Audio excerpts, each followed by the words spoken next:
Sir Delhi ಹೋಗೋದೇನಲ್ಲ ತಾವೇನಾದ್ರು ಹೋಗ್ತಿದ್ರು ಇಲ್ಲ Karnataka board ಉದ್ಘಾಟನೆಗೆ ನಮ್ಗೆ ಕರೆದ್ರೆ ಹೋಗ್ತೀವಿ. ನಾನೇ ಫೌಂಡೇಶನ್ ಹಾಕಿದ್ದು ಡೆಪ್ಟಿ CM ಆಗಿದ್ದಾಗ. ಅವ್ರು ಕರೆದ್ರೆ ಹೋಗ್ತೇನೆ, ಕರೀದೇ ಇದ್ದರೆ ಹೆಂಗೆ ಹೋಗೋದು?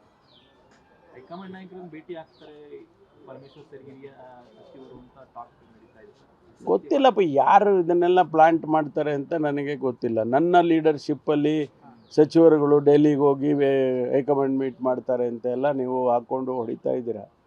ನನಗೆ ಗೊತ್ತಿಲ್ಲ ಅದು ಯಾರು ಹೇಳಿದ್ರೋ ಗೊತ್ತಿಲ್ಲ. ಅಂಥದ್ದು ಯಾವುದೇ ಬೆಳವಣಿಗೆ ಇಲ್ಲ. ನಾನು ಡೆಲ್ಲಿಗೆ ಯಾವ ಡೆಲಿಗೇಷನ್ನು ನಾವು ತೊಗೊಂಡೋಗ್ತಿಲ್ಲ, ಅಥವಾ ಯಾವ ಅಂಥ ರಾಜಕೀಯ ಬೆಳವಣಿಗೆಗಳು ಯಾವುದು ಕೂಡ ಇಲ್ಲ.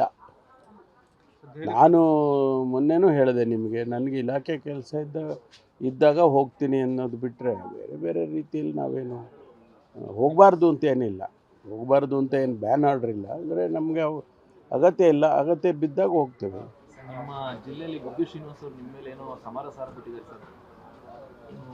ಏನಂತ? ನೀವು ಮತ್ತು ರಾಜಣ್ಣ ಅವರು ಅವ್ರನ್ನ ಸೋಲಿಸಿದ್ದಕ್ಕೆ ಸರ್ ಹಾಲು ಕೊಟ್ಟದ್ದು ಸರ್. ಪ್ರಾಮಾಣಿಕ ಕೆಲಸ ಮಾಡೋರಿಗೆ ಸಮಸ್ಯೆ ಜಾಸ್ತಿ.